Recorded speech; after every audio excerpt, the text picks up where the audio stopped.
오늘 여러분께 소개해드릴 인물은 의학계에서 가장 논란이 많았던 학자 중 한 명입니다. 그는 세계적으로 존경받는 정신의학자였지만 동시에 많은 동료들로부터 의심의 눈초리를 받기도 했습니다. 그 이유는 그가 연구한 주제 때문이었습니다. 바로 전생을 기억하는 아이들이었습니다. 그의 이름은 이언 프레티맨 스티븐슨.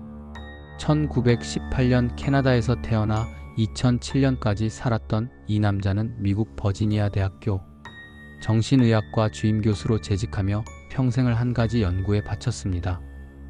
과연 인간은 죽음 이후에도 다시 태어날 수 있을까? 그리고 전생의 기억을 간직할 수 있을까? 대부분의 사람들이 미신이라고 여겼던 이 문제를 스티븐슨 박사는 40년 넘게 과학적 방법으로 연구했습니다. 그는 전 세계를 돌아다니며 수천 건의 사례를 수집했고 그 중에서도 가장 확실한 증거를 가진 20가지 사례를 정리해 세상에 공개했습니다. 오늘 우리는 이 놀라운 학자의 인생과 연구를 통해 전생이라는 신비로운 현상에 대해 알아보겠습니다. 이언 스티븐슨은 1918년 10월 31일 캐나다에서 태어났습니다. 어려서부터 매우 총명했던 그는 캐나다의 명문 맥길 대학교를 수석으로 졸업했습니다. 의학을 전공한 그는 정신의학 분야에서 두각을 나타내기 시작했습니다.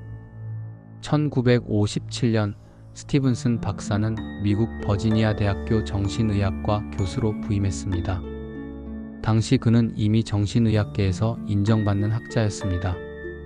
그의 초기 연구는 매우 정통적인 것들이었습니다. 정신질환의 원인과 치료법, 심리학적 현상에 대한 연구들이었죠. 하지만 1960년대 초 그의 인생에 전환점이 찾아왔습니다. 인도에서 온 한 편지가 그의 운명을 바꾸어 놓았습니다. 그 편지에는 전생을 기억한다고 주장하는 한 아이의 이야기가 담겨 있었습니다. 처음에는 그저 흥미로운 일화 정도로 여겼던 스티븐슨 박사였지만 비슷한 사례들이 계속 보고되자 관심을 갖기 시작했습니다. 당시 대부분의 의학자들은 이런 현상을 단순한 환상이나 허구로 치부했습니다. 하지만 스티븐슨 박사는 달랐습니다. 그는 과학자로서 어떤 현상이든 먼저 객관적으로 조사해보는 것이 옳다고 생각했습니다. 1961년 그는 처음으로 인도를 방문했습니다. 그곳에서 직접 전생을 기억한다고 주장하는 아이들을 만나보기 위해서였습니다. 이 여행이 그의 인생을 완전히 바꾸어 놓았습니다. 버지니아 대학교는 미국에서도 손꼽히는 명문 의과대학이었습니다. 그런 곳에 정신의학과 주임 교수가 전생 연구에 뛰어든다는 것은 당시로서는 상상하기 어려운 일이었습니다. 많은 동료들이 그를 만류했지만 스티븐슨 박사의 결심은 흔들리지 않았습니다.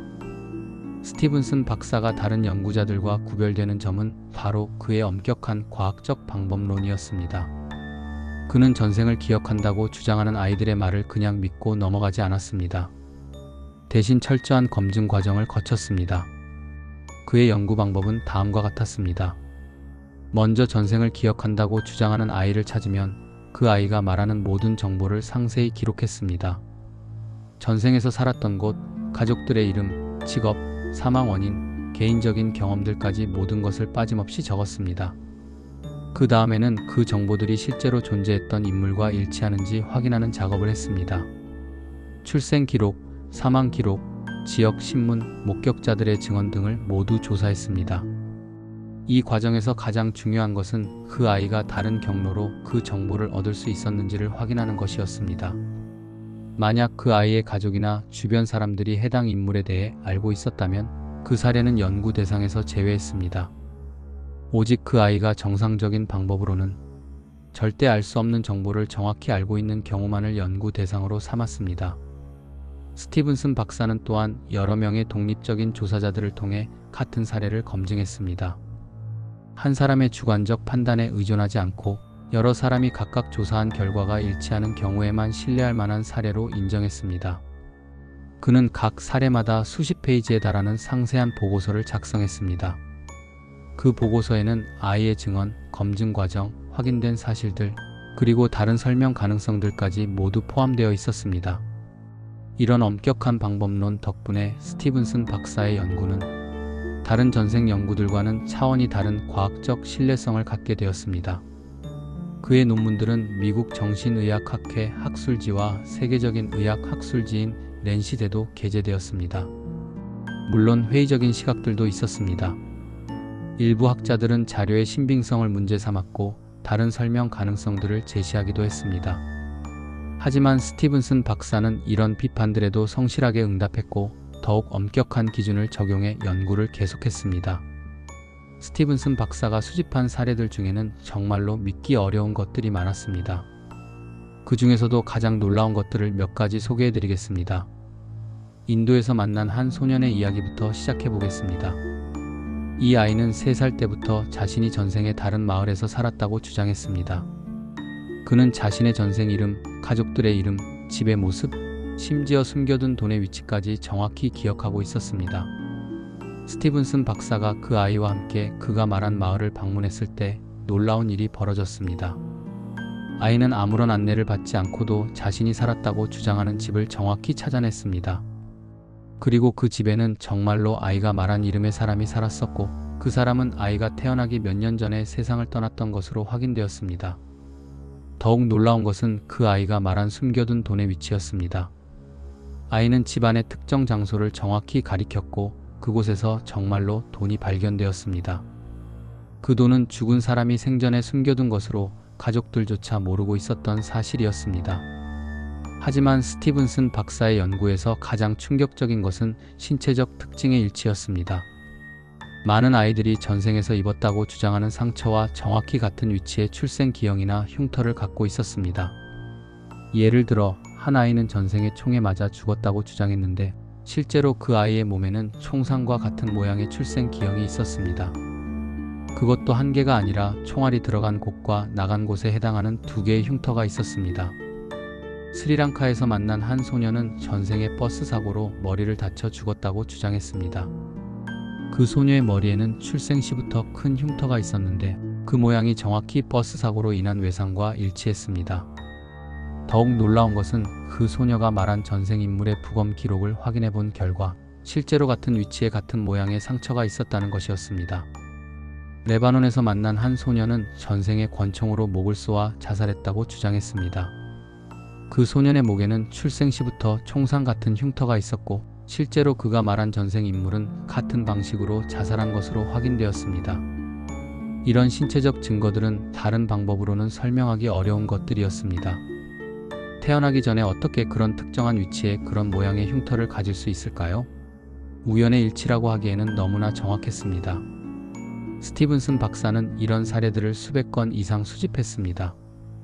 그 중에서도 가장 확실한 증거를 가진 20가지 사례를 정리해 전생을 시사하는 20가지 사례라는 책으로 출간했습니다. 이 책은 전생 연구의 고전이 되었습니다. 스티븐슨 박사의 연구에서 가장 흥미로운 발견 중 하나는 전생 기억 현상이 특정 문화에 국한되지 않는다는 것이었습니다.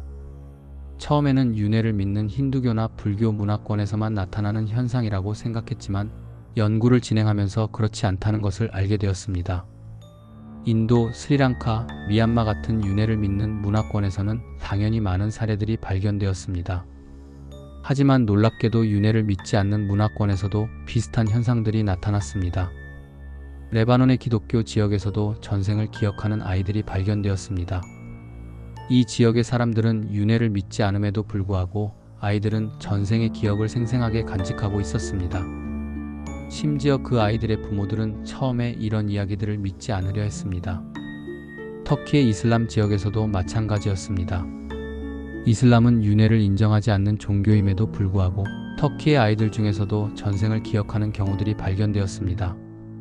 더욱 놀라운 것은 미국이나 유럽 같은 서구 문화권에서도 이런 현상이 나타난다는 것이었습니다.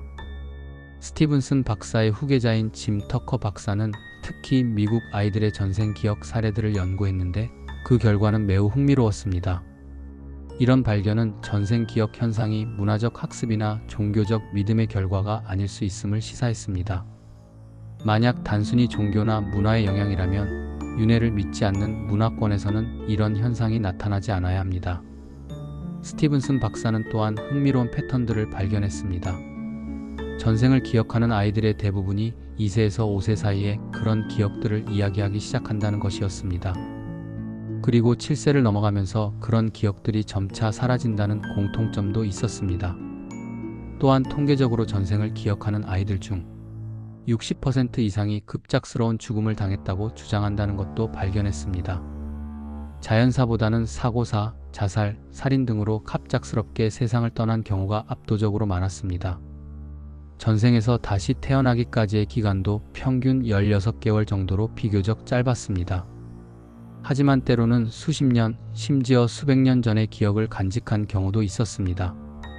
이런 패턴들은 문화나 종교와 관계없이 비슷하게 나타났습니다. 이는 전생 기억 현상이 인간의 보편적인 특성일 수 있음을 시사하는 것이었습니다. 스티븐슨 박사는 이런 발견들을 통해 전생 현상이 단순한 문화적 신념이 아니라 더 깊은 차원의 인간 의식과 관련된 현상일 수 있다고 생각하게 되었습니다. 스티븐슨 박사의 연구는 발표 초기부터 큰 논란을 불러일으켰습니다. 의학계와 과학계의 반응은 극명하게 갈렸습니다. 지지하는 사람들은 그의 엄격한 연구 방법론과 놀라운 증거들에 주목했습니다. 특히 신체적 특징의 일치나 확인, 불가능했던 정보들의 정확성은 기존의 과학으로는 설명하기 어려운 것들이었습니다. 일부 저명한 과학자들은 스티븐슨 박사의 연구가 인간 의식에 대한 새로운 이해를 가져다 줄 수 있다고 평가했습니다. 하지만 반대하는 사람들의 목소리도 만만치 않았습니다. 그들은 여러 가지 대안적 설명들을 제시했습니다. 첫 번째는 우연의 일치라는 설명이었습니다. 세상에는 수많은 사람들이 살고 있고 그 중에 우연히 비슷한 경험이나 특징을 가진 사람들이 있을 수 있다는 것이었습니다. 하지만 이 설명으로는 신체적 특징의 정확한 일치나 매우 구체적인 개인 정보의 일치를 설명하기 어려웠습니다. 두 번째는 정보 오염이라는 설명이었습니다. 아이가 어떤 경로로든 해당 정보를 미리 들었을 수 있다는 것이었습니다. 하지만 스티븐슨 박사는 이런 가능성을 배제하기 위해 철저한 조사를 했고 정보 오염의 가능성이 없는 사례들만을 연구 대상으로 삼았습니다. 세 번째는 기억의 왜곡이라는 설명이었습니다. 시간이 지나면서 사람들의 기억이 바뀔 수 있고 나중에 확인 과정에서 사실과 다르게 기억될 수 있다는 것이었습니다. 이를 방지하기 위해 스티븐슨 박사는 가능한 한 빨리 현장을 방문해 조사했고 여러 독립적인 증인들의 증언을 비교했습니다. 네 번째는 초감각적 지각이라는 설명이었습니다. 아이가 초능력을 통해 정보를 얻었을 수 있다는 것이었습니다. 하지만 이 설명 역시 과학적으로 증명되지 않은 현상에 의존하는 것이었습니다.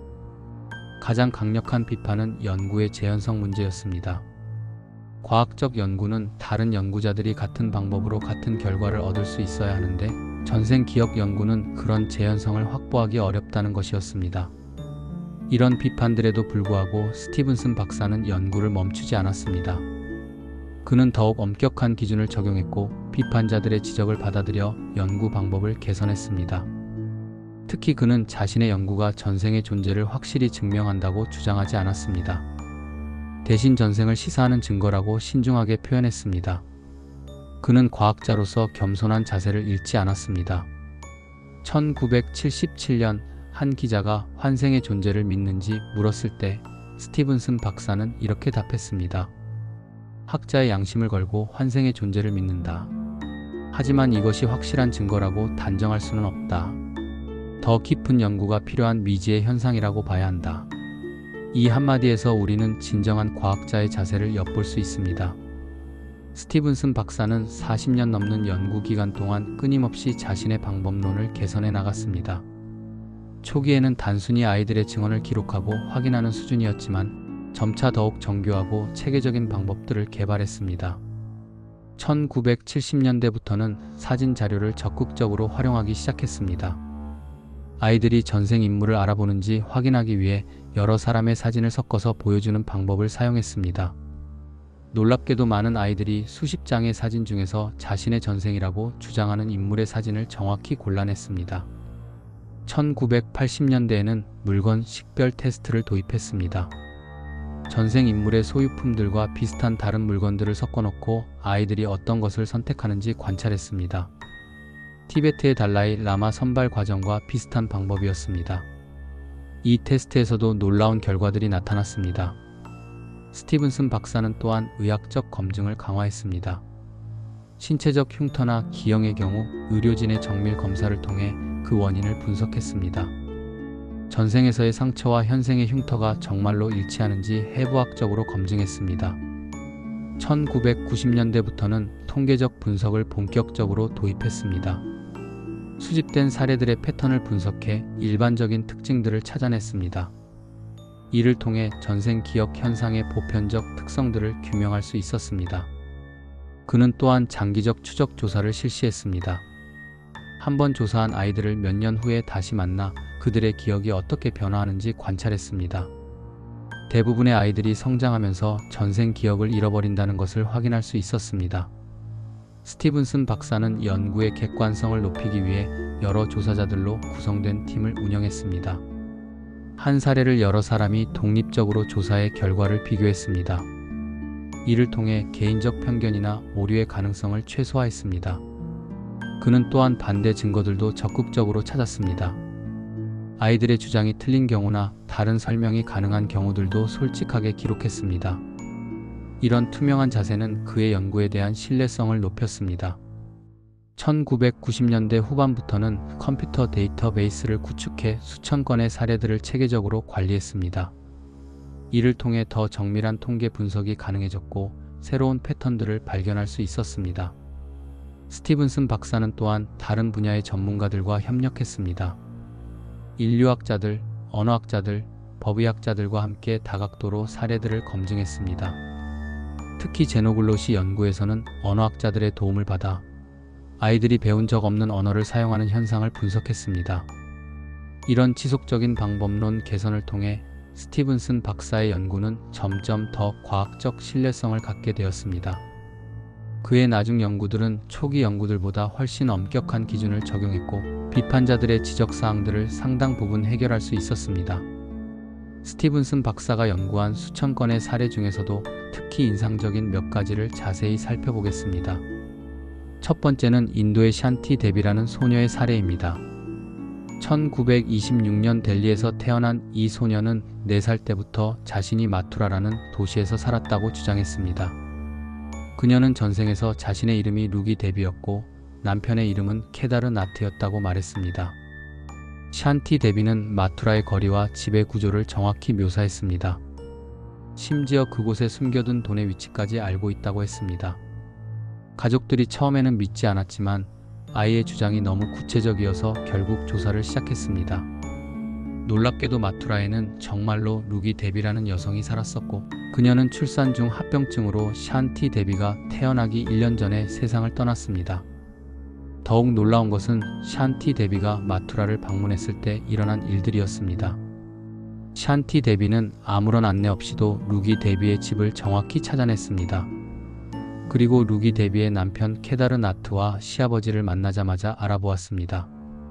심지어 그들과 나눈 개인적인 대화 내용들까지 기억하고 있었습니다. 가장 충격적인 순간은 샨티 데비가 집안의 특정 장소를 가리키며 그곳에 돈이 숨겨져 있다고 말했을 때였습니다. 케다르 나트는 처음에는 그런 돈은 없다고 했지만 나중에 사실 루기 데비가 생전에 그곳에 돈을 숨겨뒀었는데 자신이 이미 찾아서 사용했다고 고백했습니다. 두 번째는 스리랑카의 게나나다 반다라라는 소년의 사례입니다. 이 소년은 3살 때부터 자신이 전생에 케랑가라는 마을에서 향료 장수였다고 주장했습니다. 그는 전생에서 자신의 이름이 라트란 헤티였고 아내의 이름은 쿠스마였다고 말했습니다. 게나나다는 향료 장사에 대한 놀라운 지식을 보여주었습니다. 다양한 향료들의 이름과 가격, 거래 방법들을 정확히 알고 있었습니다.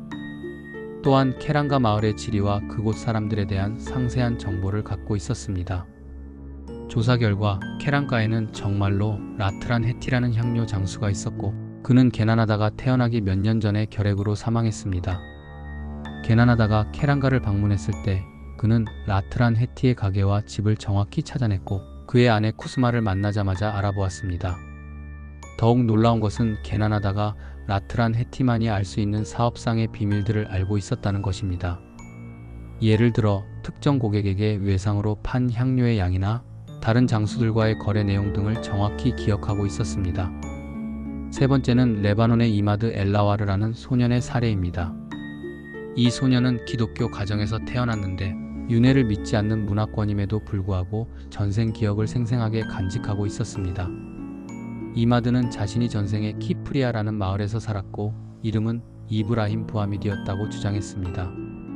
그는 자신이 트럭 사고로 죽었다고 말했고 아름다운 연인 자미라와 결혼하지 못한 것을 안타까워했습니다. 스티븐슨 박사가 조사한 결과 키프리아에는 정말로 이브라힘 부하미디라는 청년이 있었고 그는 트럭 사고로 사망했습니다. 더욱 놀라운 것은 이마드가 이브라힘의 개인적인 삶에 대해 매우 상세히 알고 있었다는 것입니다. 이마드는 이브라힘이 좋아했던 음식, 취미, 친구들의 이름까지 정확히 알고 있었습니다. 그리고 자미라라는 여성과의 연애 이야기도 사실로 확인되었습니다. 이브라힘은 정말로 자미라와 결혼을 약속했지만 사고로 인해 그 꿈을 이루지 못했습니다. 가장 감동적인 순간은 이마드가 이브라힘의 어머니를 만났을 때였습니다. 이마드는 그녀를 보자마자 어머니라고 부르며 달려가 안겼습니다. 그리고 그녀와 나눈 개인적인 추억들을 이야기했는데 모든 것이 정확했습니다. 이런 사례들은 단순한 우연의 일치로는 설명하기 어려운 것들이었습니다. 특히 아이들이 알 수 없었던 개인적이고 사적인 정보들까지 정확히 알고 있었다는 점은 매우 인상적이었습니다.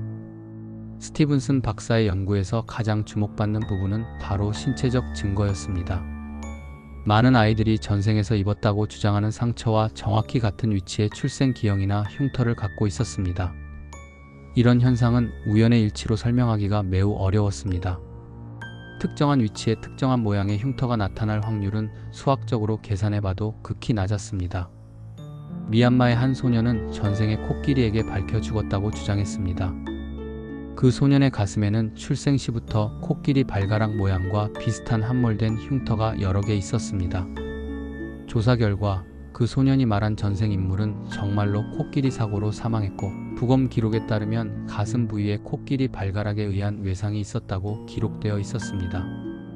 터키의 한 소년은 전생에 산탄총으로 머리를 맞아 죽었다고 주장했습니다. 그 소년의 머리에는 출생 시부터 산탄총 상처와 비슷한 여러 개의 작은 흉터들이 있었습니다. 실제로 그가 말한 전생 인물은 산탄총 사고로 사망했고 머리 부위에 여러 개의 상처가 있었다고 기록되어 있었습니다. 가장 인상적인 사례 중 하나는 인도의 한 소녀였습니다. 그 소녀는 전생에 목이 잘려 죽었다고 주장했는데 실제로 목 부위에 출생 시부터 칼로 벤 것 같은 흉터가 있었습니다. 그리고 그 소녀가 말한 전생 인물은 정말로 목이 잘려 살해당했다는 기록이 있었습니다. 스티븐슨 박사는 이런 신체적 증거들을 의학적으로 분석했습니다. 피부과 전문의들과 법의학자들의 도움을 받아 흉터의 형태와 원인을 정밀하게 조사했습니다. 그 결과 이런 흉터들은 일반적인 출생 기형과는 다른 특징을 보였습니다. 형태가 매우 특이했고 특정한 외상에 의한 상처와 놀랍도록 유사했습니다. 더욱 놀라운 것은 총상의 경우였습니다. 어떤 아이들은 총알이 들어간 곳과 나간 곳에 해당하는 두 개의 흉터를 갖고 있었습니다. 그것도 총알의 궤적과 정확히 일치하는 위치에 말입니다. 예를 들어 한 소녀는 전생의 오른쪽 귀 뒤로 총알이 들어가 왼쪽 턱으로 나갔다고 주장했습니다. 실제로 그 소년의 오른쪽 귀 뒤에는 작고 둥근 흉터가, 왼쪽 턱에는 크고 불규칙한 흉터가 있었습니다. 이는 총알이 들어갈 때와 나갈 때의 상처 특징과 정확히 일치하는 것이었습니다. 스티븐슨 박사는 이런 사례들을 200건 이상 수집했습니다. 그는 이를 별도의 연구서로 정리해 윤회와 생물학이라는 2권짜리 책을 출간하기도 했습니다. 물론 회의론자들은 이런 현상에 대해 다른 설명들을 제시했습니다. 임신 중 모체의 외상이나 유전적 요인, 환경적 영향 등이 원인일 수 있다고 했습니다. 하지만 이런 설명들로는 흉터의 정확한 위치와 형태를 설명하기 어려웠습니다. 특히 전생 인물의 상처 기록과 정확히 일치하는 경우들은 다른 방법으로는 설명이 불가능했습니다. 스티븐슨 박사는 이런 신체적 증거들이 전생 기억 현상의 가장 강력한 증거라고 생각했습니다. 아이들의 증언은 기억 오류나 정보 오염의 가능성이 있지만 신체적 특징은 부정할 수 없는 물리적 증거였기 때문입니다. 스티븐슨 박사는 2002년 은퇴할 때까지 40년 넘게 전생 연구에 매진했습니다. 그의 말년은 지난 연구들을 정리하고 후계자들을 양성하는 데 집중되었습니다. 그는 자신의 연구 결과에 대해 항상 신중한 태도를 유지했습니다. 2005년 한 인터뷰에서 그는 이렇게 말했습니다.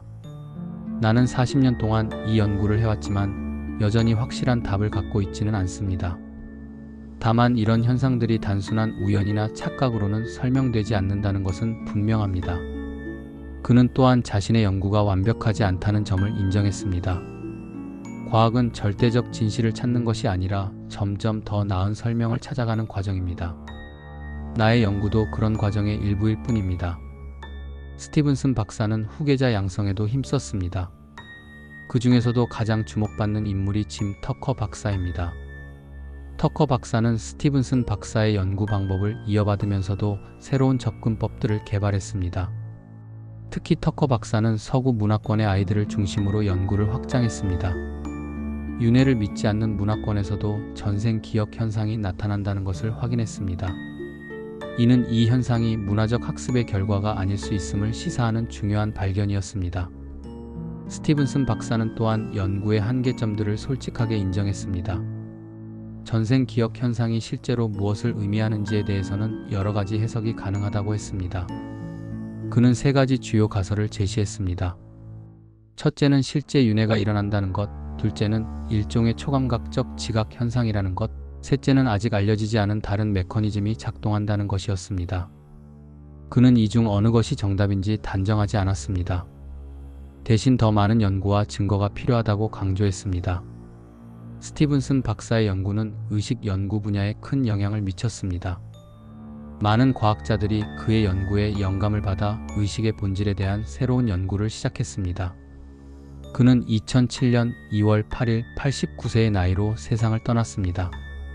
그의 죽음은 전생 연구 분야의 큰 손실이었지만 그가 남긴 연구 유산은 계속 이어지고 있습니다.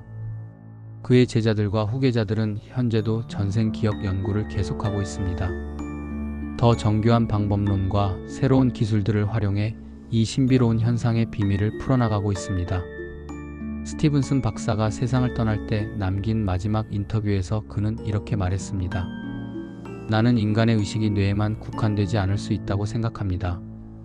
그리고 죽음이 반드시 의식의 종료를 의미하지는 않을 수도 있습니다. 이것이 내가 평생 연구한 것들이 우리에게 말해주는 메시지입니다. 이언 스티븐슨 박사의 이야기를 마무리하면서 우리는 한 과학자의 놀라운 용기와 진실에 대한 열정을 보게 됩니다. 그는 세계적으로 존경받는 정신의학자였습니다. 명문 대학의 교수로서 안정적인 지위와 명성을 누릴 수 있었습니다. 하지만 그는 그 모든 것을 포기하고 논란의 중심에 서는 길을 선택했습니다. 왜 그랬을까요? 그 답은 과학자로서의 순수한 호기심과 진실에 대한 열망에 있습니다. 그는 어떤 현상이든 선입견 없이 객관적으로 조사해보는 것이 과학자의 의무라고 생각했습니다. 그의 연구는 우리에게 중요한 질문들을 던져줍니다. 인간의 의식은 정말 뇌에만 국한되는 것일까요? 죽음이 모든 것의 끝일까요? 우리가 알고 있는 현실보다 더 큰 무언가가 존재할까요? 스티븐슨 박사는 이런 질문들에 대한 확실한 답을 제시하지는 못했습니다. 하지만 그는 이런 질문들을 던질 용기를 가졌고 과학적 방법으로 탐구할 길을 열어놓았습니다. 그의 연구 방법론은 매우 엄격했습니다. 그는 자신이 원하는 결과를 얻기 위해 증거를 왜곡하지 않았습니다. 오히려 반대 증거들도 적극적으로 찾았고 다른 설명 가능성들도 공정하게 검토했습니다. 이런 자세야말로 진정한 과학 정신입니다. 믿고 싶은 것을 믿는 것이 아니라 증거가 이끄는 곳을 따라가는 것입니다. 스티븐슨 박사의 연구는 아직 완성되지 않았습니다. 그의 후계자들이 계속해서 이 연구를 발전시켜 나가고 있습니다. 언젠가는 더 명확한 답을 얻을 수 있을지도 모릅니다. 하지만 결과가 어떻게 나오든 스티븐슨 박사의 업적은 변하지 않을 것입니다. 그는 금기시되던 주제에 과학의 빛을 비춘 선구자였습니다. 그는 인간의 의식과 존재에 대한 새로운 관점을 제시했습니다. 그의 연구는 또한 과학의 한계에 대해서도 생각하게 합니다. 현재의 과학으로 설명할 수 없는 현상들이 존재할 때 우리는 어떻게 접근해야 할까요? 무시하고 넘어가야 할까요? 아니면 새로운 방법을 찾아 탐구해야 할까요? 스티븐슨 박사는 후자를 선택했습니다. 그리고 그 선택이 우리에게 새로운 가능성의 문을 열어주었습니다. 오늘날 양자 물리학이나 의식 연구 분야에서 일어나고 있는 혁명적 발견들을 보면 스티븐슨 박사의 연구가 얼마나 앞선 것이었는지 알 수 있습니다. 그는 시대를 앞서간 과학자였습니다. 그의 이야기는 우리에게 중요한 교훈을 줍니다. 진정한 과학자는 기존의 틀에 안주하지 않습니다. 새로운 가능성을 탐구할 용기를 가져야 합니다. 그리고 무엇보다 겸손해야 합니다. 스티븐슨 박사는 평생 겸손한 자세를 잃지 않았습니다. 그는 자신의 연구가 모든 답을 제공한다고 주장하지 않았습니다. 대신 더 많은 질문을 던졌고 더 깊은 탐구를 위한 길을 만들었습니다. 어쩌면 그것이 과학자의 진정한 역할일지도 모릅니다. 확실한 답을 주는 것이 아니라 올바른 질문을 던지는 것, 기존의 한계를 넘어설 용기를 보여주는 것. 이언 스티븐슨 박사는 그런 과학자였습니다. 그리고 그의 유산은 오늘도 계속 이어지고 있습니다. 인간 의식의 신비를 풀어나가려는 모든 연구자들에게 영감을 주면서 말입니다. 결국 진실은 우리가 믿고 싶은 것에 있는 것이 아니라 증거가 우리에게 보여주는 곳에 있을 것입니다. 스티븐슨 박사는 그 길을 먼저 걸어간 용감한 탐험가였습니다. 스티븐슨 박사에 대한 이야기는 이상입니다. 구독, 좋아요, 알림 설정은 큰 힘이 됩니다. 시청해주셔서 감사합니다.